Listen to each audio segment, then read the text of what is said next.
Meditando la Biblia en un año, con el pastor Alex Figueroa.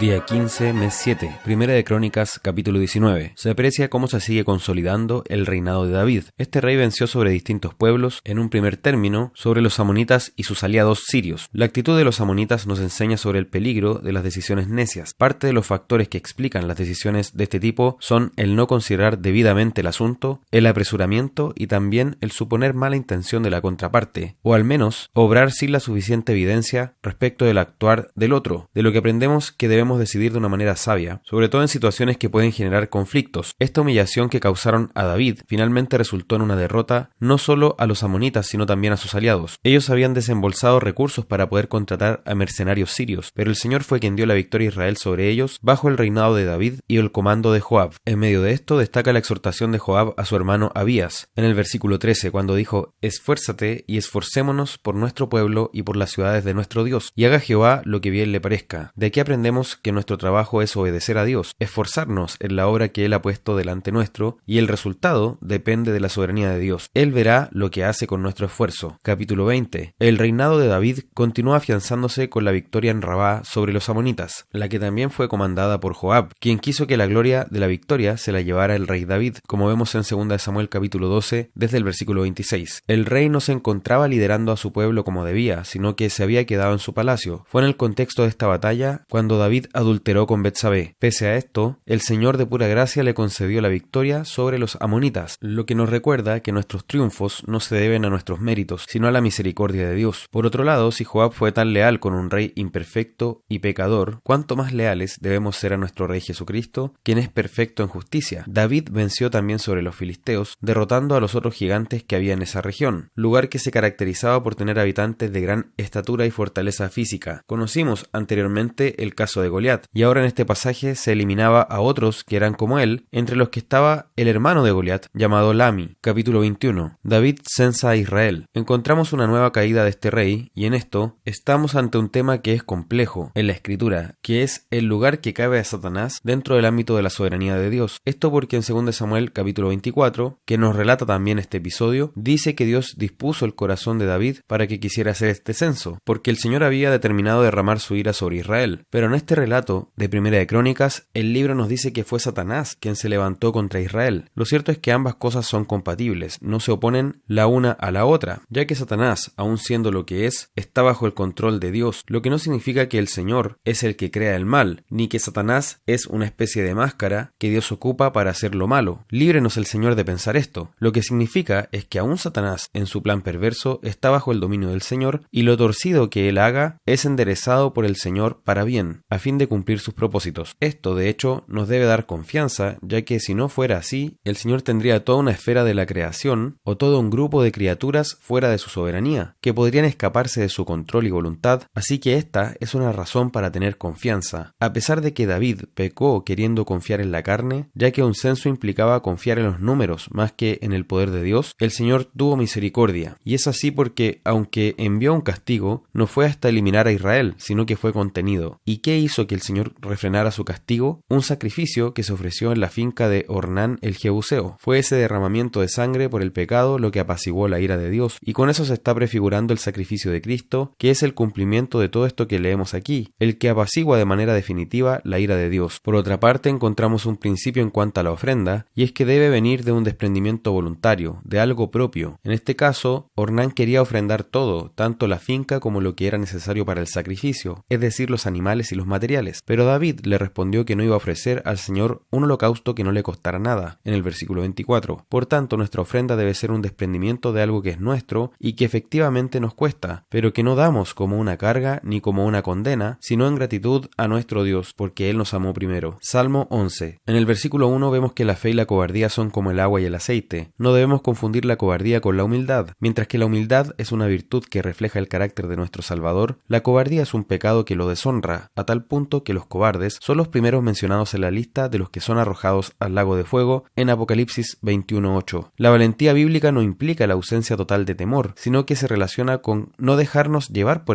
sino encomendarnos al Señor y a su poder para perseverar en la fe y en obediencia hasta el fin. Así, aunque vemos en el versículo 2 que el salmista estaba rodeado de malos, de gente que en oculto tendían acechanzas, él se encomienda al Señor en la confianza de que sería librado. En los versículos 3 al 4 se pregunta ¿qué ha de hacer el justo si los fundamentos son destruidos? La respuesta es clara. Aun si vemos que todo a nuestro alrededor se desmorona, debemos recordar que el Señor reina y nadie lo ha removido de su trono. Él está en su templo y él examina a los hijos de los hombres, prueba al justo, derramando su juicio sobre los impíos. Por tanto, descansamos en su soberanía y también en su conocimiento de todas las cosas, sabiendo que él será justo para actuar a su tiempo. En los versículos 5 al 7, el Señor es quien juzga, quien tiene el mundo en sus manos y a quien pertenece toda alma. Por tanto, debemos descansar también en esa obra de Dios y su justo juicio, sabiendo que el Señor ama la justicia y el hombre recto mirará su rostro. Por eso debemos orar para verlo cara a cara, encontrando consuelo y esperanza en que conoceremos a aquel que nos salvó. Vemos además a Cristo reflejado en este salmo, enfrentando la oposición hasta la muerte con valentía y encomendándose a su Padre, siendo asediado por sus enemigos, pero a la vez siendo quien ejercerá el juicio sobre toda criatura, quien ha ascendido a los cielos y hoy reina hasta que todos sus enemigos sean puestos por estrado de sus pies. Proverbios 19, versículo 10. Este proverbio no establece una norma, sino que describe una realidad. Señala que no conviene al necio vivir lujosamente, porque promueve un sentido de injusticia, ya que el necio merece la ruina y la destrucción por el curso de vida que ha tomado, y al vivir lujosamente él puede engañarse pensando que su insensatez no tendrá consecuencias negativas, lo que producirá que se endurezca más en su necedad. A su vez, quienes lo rodean pueden también engañarse, por una parte buscando el lujo fácil, o por otra amargándose al ver que la vida no parece ser justa. Por otro lado, al decir que no conviene al siervo ser señor de los príncipes, se refiere a que no es de acuerdo al curso natural de las cosas, o a la forma en que debe desenvolverse la sociedad, que aquel que está puesto para servir se enseñoree sobre los que son sus señores, en este caso sus príncipes. Y esto tiene que ver con el respeto a la autoridad y con la sumisión bíblica. De esto, desde luego, no se debe extraer un principio de que existen castas, por ejemplo, donde los que nacen en una condición deben permanecer hasta la muerte en ella. Aclaramos esto porque algunos han ocupado versículos como este para fundamentar un orden social de esa naturaleza. De lo que habla, en lugar de eso, es de la sumisión a la autoridad en el sentido bíblico. Versículo 11. El hombre cuerdo es capaz de dominar su ira, de manera que no actúa según sus impulsos, sino que entiende que la honra está en pasar por alto la ofensa. Nuestra sociedad nos inculca lo contrario, el orgullo, que si alguien nos hace algo, debemos devolverle lo mismo y aumentado. Pero la Escritura nos enseña un camino mucho más excelente, que refleja en último término la mansedumbre y la humildad del carácter de Cristo. Versículo 12. Nos habla, en este caso, de la ira del rey, que es como un rugido del león, mientras que sus favores son como el rocío sobre la hierba. Aquí nuevamente nos está hablando de algo que es una situación que sucede en la vida cotidiana de una sociedad, en este caso monárquica, más que establecernos un deber ser. Pero entendemos que esto se aplica en último término a Cristo, el Rey de Reyes y Señor de Señores, ante cuya ira nadie puede sostenerse en pie, pero cuyo favor es mejor que la vida. Romanos capítulo 2. Desde el versículo 25 nos habla del propósito de la circuncisión. Ella fue establecida por el Señor en Génesis 17, en primer lugar para apartar la descendencia de Abraham de todo el resto de las naciones de la tierra, específicamente la línea de Isaac y Jacob. Notemos que Ismael y los hijos de Abraham con Cetura también fueron circuncidados, pero el pacto de Dios fue reafirmado solo con Isaac y luego con el hijo de este llamado Jacob. Así, la circuncisión tenía ese objetivo, distinguir ese linaje santo, la descendencia del pacto de todas las demás naciones de la tierra, para así poder comprobar cuando la promesa hecha a Abraham fuera cumplida en Cristo, quien nació de ese linaje. En segundo lugar, como nos dice Gálatas 5:3, el objetivo de la circuncisión era sujetar a esa descendencia del pacto a la ley de Moisés, ya que ese pasaje señala que aquel que se circuncida debe guardar toda la ley, de modo que quienes nacían en este linaje y eran circuncidados debían mantenerse en el pacto obedeciendo la ley que el Señor entregó en Sinaí. Sin embargo, la circuncisión no produce ninguna obra interior, no regenera el corazón ni transforma el espíritu. Por tanto, quien nace bajo la circuncisión, lo que sabe es que está bajo la ley, pero no ha sido salvo por el hecho de ser circuncidado. En consecuencia, si quien está circuncidado no obedece a la ley, de nada le aprovecha esa circuncisión. Mientras que si los gentiles guardan algunos puntos de la ley, aunque no estén circuncidados, están siendo obedientes, en contraste con aquel que sí está circuncidado pero es rebelde. Por consiguiente, en esos puntos en que son obedientes, los gentiles pueden condenar a los circuncidados que son rebeldes. Aquí la Escritura nos habla de un punto fundamental, en los versículos 28 al 29, pues no es judío el que lo es exteriormente, ni es la circuncisión la que se hace exteriormente en la carne, es decir, en el el cuerpo, sino que es judío el que lo es en lo interior, y la circuncisión es la del corazón. Por tanto, nos habla de la verdadera pertenencia al pueblo de Dios, que es por la regeneración que obra Dios en el corazón, y que se manifiesta en la fe de Cristo. Así, el judío no tiene de qué jactarse si es que no ha llegado a Cristo, ya que está condenado lo mismo que los paganos. Capítulo 3. Continúa con la argumentación iniciada en el capítulo 1, en la línea que venía desarrollando en el capítulo 2. El punto que quiere hacer el apóstol es que todos los que están sin Cristo se encuentran bajo el pecado y están condenados, no importando si están circuncidados, si forman parte del pueblo que recibió la ley de Moisés o si pertenecen externamente al pueblo de Dios. Si no han llegado a los pies de Cristo, están en el mismo rumbo de condenación que aquellos que estaban adorando a dioses falsos. Por tanto, no tenían de qué jactarse los judíos por el solo hecho de ser tales, pues la circuncisión de nada sirve sin Cristo, y por otra parte, quien llega a Cristo, aunque no era judío originalmente, es hecho parte del pueblo de Dios y en ese sentido es un judío espiritual, que es la verdadera forma de serlo. Ese es el argumento del apóstol, lo que no implica desconocer la ventaja que tuvo el judío, pues el Señor escogió tener una relación especial con la descendencia física de Abraham, Isaac y Jacob, y también a través de la tribu de Judá, cuyos descendientes son llamados judíos, porque a ellos les dio la ley, los pactos y las promesas. Por tanto, ellos fueron los primeros en recibir la revelación de Dios y el evangelio de Cristo. Jesús mismo nació de los judíos en su humanidad, y de ahí que ellos tienen una ventaja. De hecho, el mismo apóstol que está escribiendo es judío, y así lo fueron también los primeros miembros de la iglesia. Pero lo que está enseñando acá el apóstol es que esa ventaja debe llevarlos a Cristo y no al orgullo de la autosuficiencia. Debe llevarlos a ser los primeros en admitir su necesidad de arrepentimiento. Por esta razón, lo que va a desarrollar después es cómo efectivamente todos estamos en esa condición de pecado y el único justo es Dios, quien ha enviado a Jesucristo, el justo, para que nos salve de nuestra maldad y cambie nuestros corazones, haciéndonos conforme a su justicia. El Señor nos ayude a comprender estas cosas. Alabemos su nombre por Jesucristo, quien fue enviado para darnos salvación.